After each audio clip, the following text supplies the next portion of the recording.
Hello and welcome to Mrigashira, a podcast that communicates with communicators. This podcast is a tribute to our fantastic fellow professionals, colleagues and friends.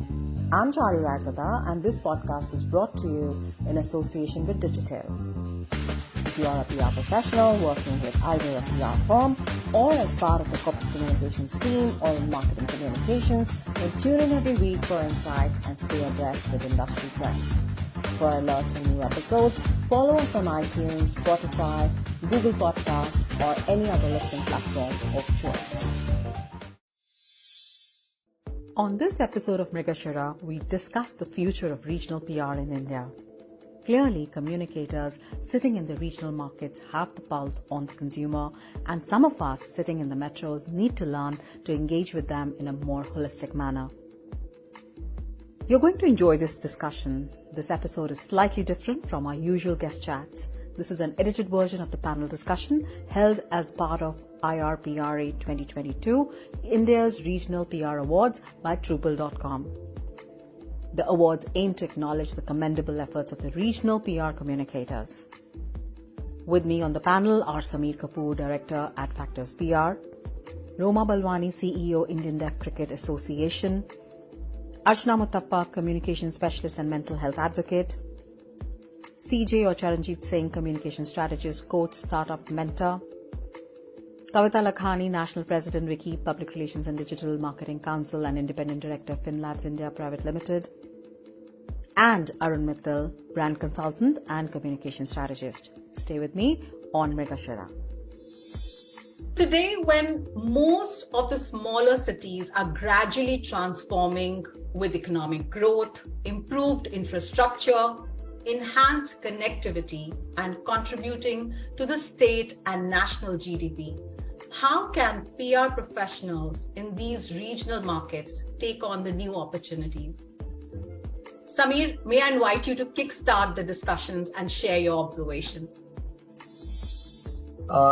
So, Charu, what you probably mentioned is public relation, ideally till 2020 in regional media was specifically focused on regional media, making sure that the clippings, the old age way of doing PR was kind of considered. And today, like you rightly pointed out, that the way the influence has changed, the rise of multiple platforms. Of course, this platform is no longer available in India, but TikTok has allowed local influencers, or what we call it as micro influencers, to emerge and create what is called a creators economy, which some of them can be journalists, some of them and many of them are non-journalists as well. So how a PR professional in the regional media can primarily figure out is how do you influence the new form of stakeholders using these medium. This is one of the biggest thing that all PR professional needs to learn. They need to move away from purely writing a press release. As you can see, the amount of reading on the press release has gone down. They need to embrace new form of mediums. They need to embrace, of course, audiovisual, also figuring out how these new platform works. And making sure that the outreach to all these platforms is something that they know on their own. They don't rely on anyone else, so therefore no longer a PR professional can only be one depth, that I only know media relations or I only know how to write a press release. What we call it as a T-shaped professional, that means the depth and the breadth of entire aspect of communication is something that he should be aware of. It is true for metros. It is also true, it's going to be true for regional media. So that's my opening comment on this chart. Let me just step back a little bit and take you through the fact that we're just recovering from the pandemic. And if you see what we experienced during the pandemic is a lesson learned. I think what I saw when we were trying to communicate, the barriers of communication, which we all had to face, was indeed surprising, because you can't meet people, you can't communicate with them. And that's where I saw the regions coming forward. I saw the way regional PR extended its local presence and the way they communicated. I think we went through all the throes and the agony of mental health. But I must commend that when I was with Vedanta and we were communicating through our local, we had to reach out to new local PR agencies and work with them. It was just amazing the way they stood by us. They were able to communicate both traditionally and on the digital medium and leverage all the tools of communication. So that was one lesson learned, and we shouldn't forget that, because this can happen anytime. So online becomes a very important factor. Digitization becomes the tool that everybody has to use. And remember, there were people staying abroad from the Indian context. There were the diasporas, about 30 million abroad, and they were so worried what was happening in India. Maybe they were also facing certain things over there. But what I realized, that's when the vernacular came into play.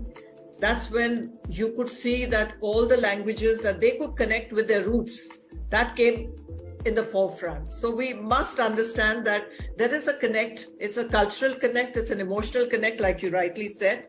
But there's also the fact that they're at a distance, and how do you bridge that road that they have to travel as well. So I think what we are seeing today is a complete shift. It's a complete shift that you don't look, as you rightly said, at stringers. Stringers now have become part of PR agencies. I've just come back from Agra, and I've been working with a regional PR agency. I can't tell you how well they have performed with what our requirement was. The strategy that they sat through with us, they understood the strategy. They realized that what the cultural context is, how much they advised us. I think these are the road ahead for regional PR. At the same time, they understand the national context. So they collaborate with their national agencies. Either they have their own setup or they collaborate with larger agencies. I think this kind of creating a democracy in the PR world is required, and I can see it happening. Those are my opening comments. Charu, I'd like to say something here. This is Archana Muthappa. I'll add to what both Samir and Roma said. PR agencies in regional language that work in regional languages have begun to understand the importance that of the kind of role that they play, because of the kind of country we have, the demographic that consumes media largely in languages that appeal to our hearts rather than to our heads.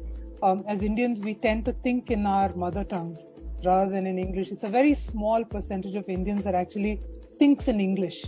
As an outcome of that, people like me, for example, who traditionally worked in English media, have found that was the only world we knew, and that was a very small world. Right. It's only more recently that I've understood that each region of India comes with its own set of thought processes, of nuances, of cultural, frameworks which we must address as people who are, creating strategy in communications and therefore supporting a business. We must understand that the nuance in the region will make all the difference to the strategy we roll out. And without that understanding, there's absolutely no question of communicating. It's almost like in the old days when an American company would say to us, here's a press release, now you take it and send it out in India. And we'd push back and say, you know what, this won't work in India. But they'd say, no, this is our press release, you do it. It's what the English-speaking PR world in India has done to the regional media and the regional locations for a long time. I think it's time that stopped. I think it's time we all woke up and realized the kind of importance that each region has. And not just state-wise regions, but also, little pockets in the state that make such a difference. Kavita, the whole regional PR agency space is emerging as more of an integrated communication firm as opposed to just offering press relations. What are the changes you've observed? And one of the things that I've truly believed as a PR person all through my career is that this differentiation between regional PR experts or regional PR specialists and metro or English media specialists is created by us. It was something that existed in our minds, and we kind of perpetuated it. And what's happened in the last couple of years, and I would say literally 5, 7, 10 years maximum, is that the digital medium has almost played a the role of a catalyst. It's been a platform where ideas, where there's been a voice for the regional media to come and put forth their views on a certain brand to really get forth and connect with the customer. And I think that's been a brilliant thing. Roma talked a lot about the last 2 years where we started seeing a lot more of digital integration, especially by the regional language specialists. And I think that's a wonderful trend. We saw a lot more apps which were seeing participation from regional media creators, and it's not necessarily journalists who are creators. Today, anyone is a creator. Archana was with Poo, right? And we saw such a strong participation from the regional markets. And today, we all know that, within the top 10 papers, and I'm never going to take away from the importance of traditional media. I'm never going to actually say traditional media is less important and, digital media is more important. I think both are equally important. So in my mind, today, traditional media has a role to play. And today we see in the top 10 papers, we've got 9 out of them, which are language papers, So for me, that's a telling statement. An Indian household today has both a language paper and an English paper, and hence both are very important.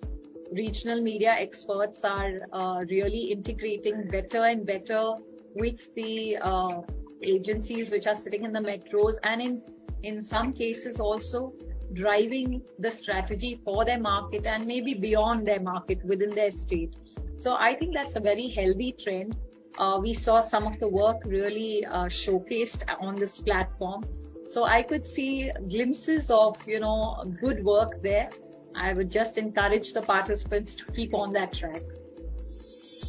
And just picking back to what Sami talked about, TikTok and influencers, a decade ago, influencer marketing was really limited to television stars, actors, few dedicated bloggers.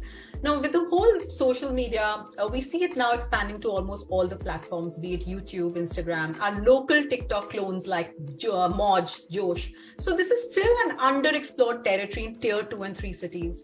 Arun, any suggestions around navigating this area for our professionals? Data is a very, very integral part of our decision making. And when we go back and look at GA, the Google Analytics, we see a lot of traffic coming from tier 2, tier 3 cities.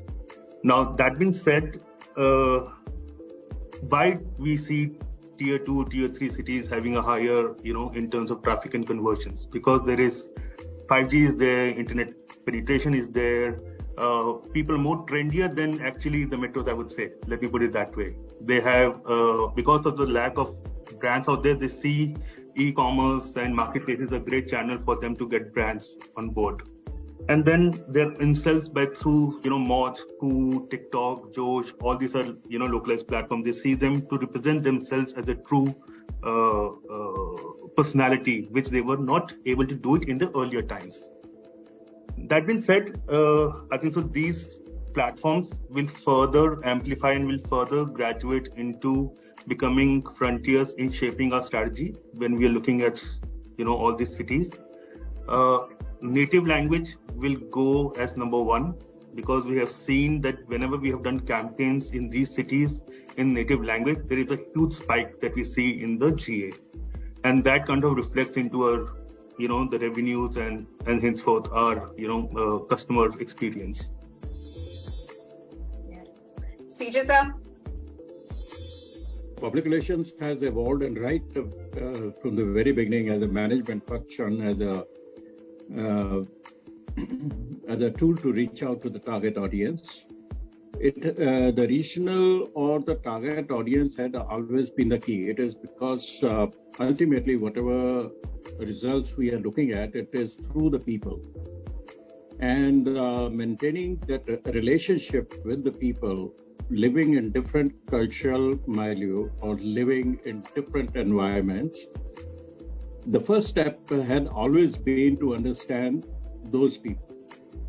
And I believe that this regional media or the local channels on the digital platform which have come up, and especially after COVID, it has sensitized most of the PR people also, and as well as the client, that in order to get results for any of their campaigns, it is wise to listen to the regional experts and the people who live there, so that they can better understand and educate about the cultural nuances. It is very essential that we give them a free hand to a certain extent to or especially get their feedback on the English releases which are sent out to them for distribution. Because then you can validate the content, but then their understanding of the local culture, how this would be taken up, that should always be well taken and understood, instead of staying rigid over whatever has been written in the English press release. The regional media or the regional PR practitioner need to educate their clients also that it's not the quantity that matters, it is the quality of the coverage which will determine the success of their campaigns. So today, when more and more mass marketers are focusing on pan-India options for PR and media plans are now literally being built bottom up, how should PR professionals plan their marketing and media outreach for some of the brands and clients they work with? Anybody? Roma ma'am, would you want to share?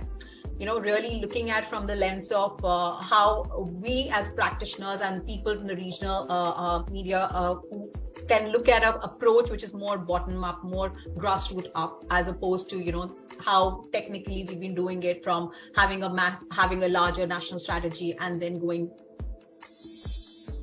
So I think everything that you mentioned really boils down to native language, native advertising, native brand building, and the brands which actually exist in the cities which are tier 2 and tier 3. They're very strong brands which are emerging from there. And if we don't look at that closely, how do you strategize that? That's where you start with your bottom-up approach, because they are the ones who will actually give you that strategy which can be also used nationally. Now, this is something I noticed in many brands which are now emerging. A lot of startup brands are now coming out from places that you never imagined where they are located, and how they want to keep that connect with the cultural milieu around them. How have they developed that brand? That brand itself is representing that culture of that origin that they come from. If you look at that, then that's the answer for you, that you have to really collaborate. If you do not collaborate in that sense, and the entire digital influencer market has now have many more language influencers rather than English influencers. Ashna, you want to add? The thought process really is,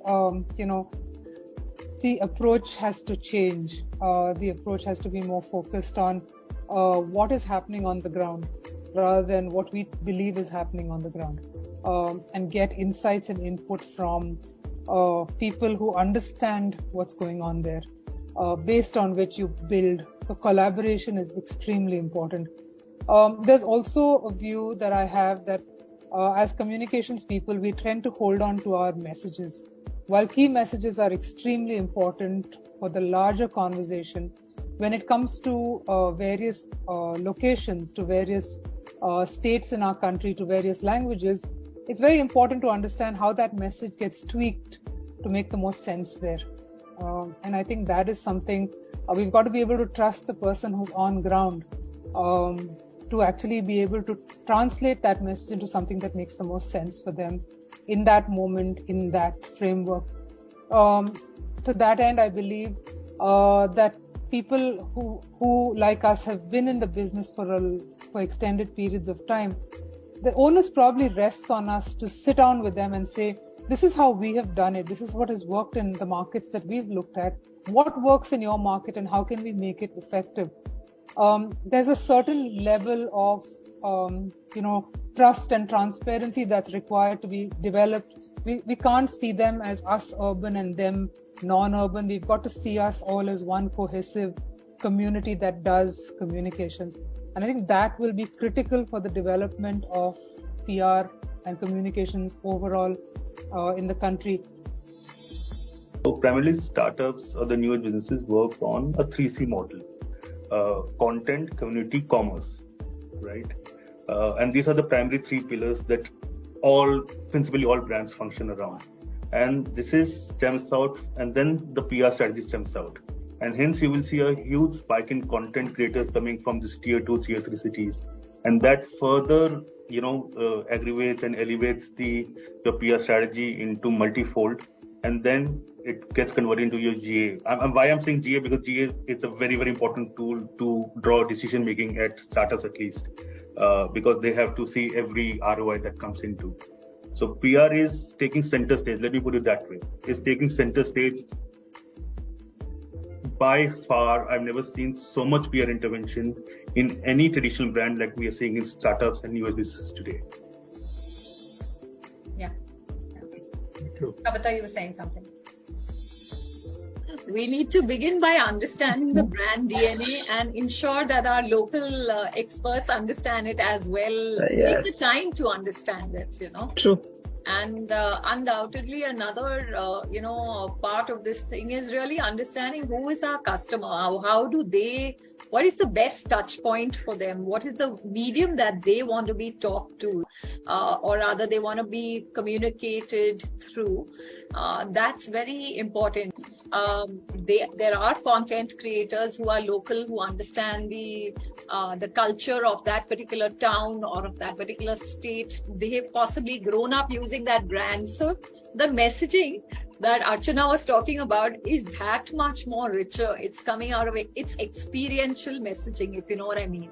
Yeah. So that makes it very rich communication, and I think that's where that collaboration that Archana was talking about, Arun was talking about, that data-led approach really makes a lot of sense. I think today's day and age is of combining and reaching out to your end customer, whatever the objective may be, education, brand promotion, whatever it may be, reaching out to them in the way that they want to listen to what you have to say to them as a brand, So we are mere, if you know what I mean, we are just facilitators, right?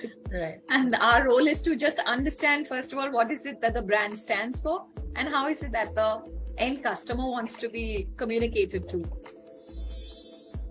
So with digitization, when communication has become borderless, how fair is it to continue to look at regional PR in isolation?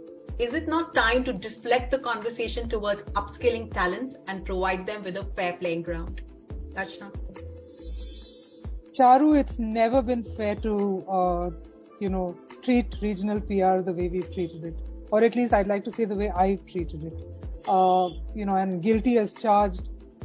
We've treated regional PR as that place where, just get me 15 clips, we'll send it to the client and then it'll all be fine, right? It's no longer that. And the responsibility lies on us. The responsibility is again upon us to work closely with teams that are that we call regional teams. No longer call them regional teams because they're teams in their own right that know their businesses very well. Some fantastic work comes out of the regions if only we will allow it. And I think the time has come that we allow it. Roma, you want to add on how do we upskill talent and provide a little there, and then we'll just take some more thoughts and then we'll wrap it up. I can see Raksha back on the screen, so we have about 3-4 minutes. The way we nurture talent in the national context is where I think is the gap with the regional young people, the young talent over there.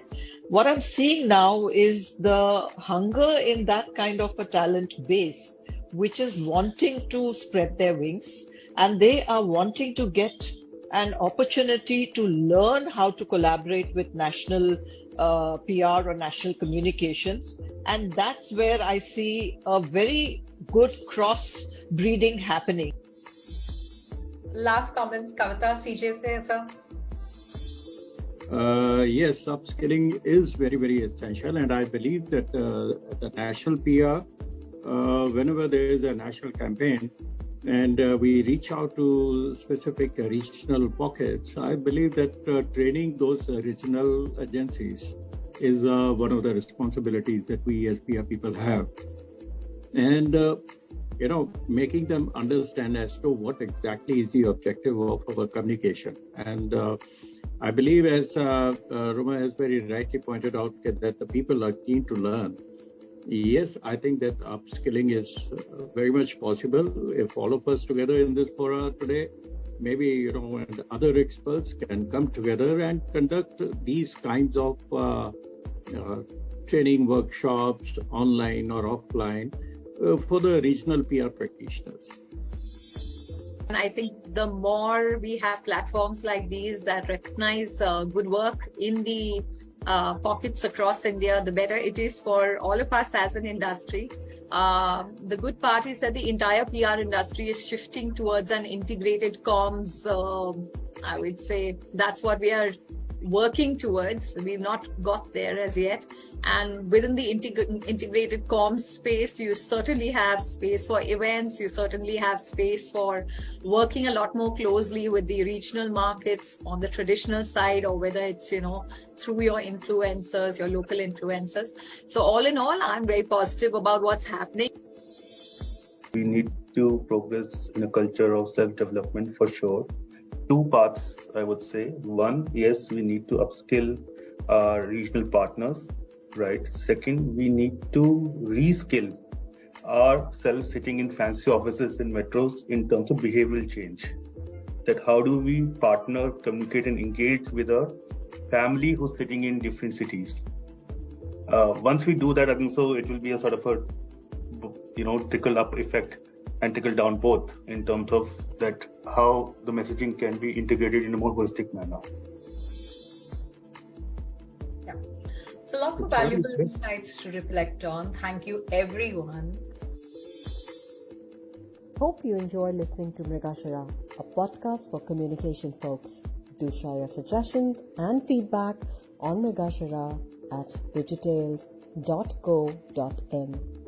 Have a great week ahead and do not forget to tune in next week. Adios.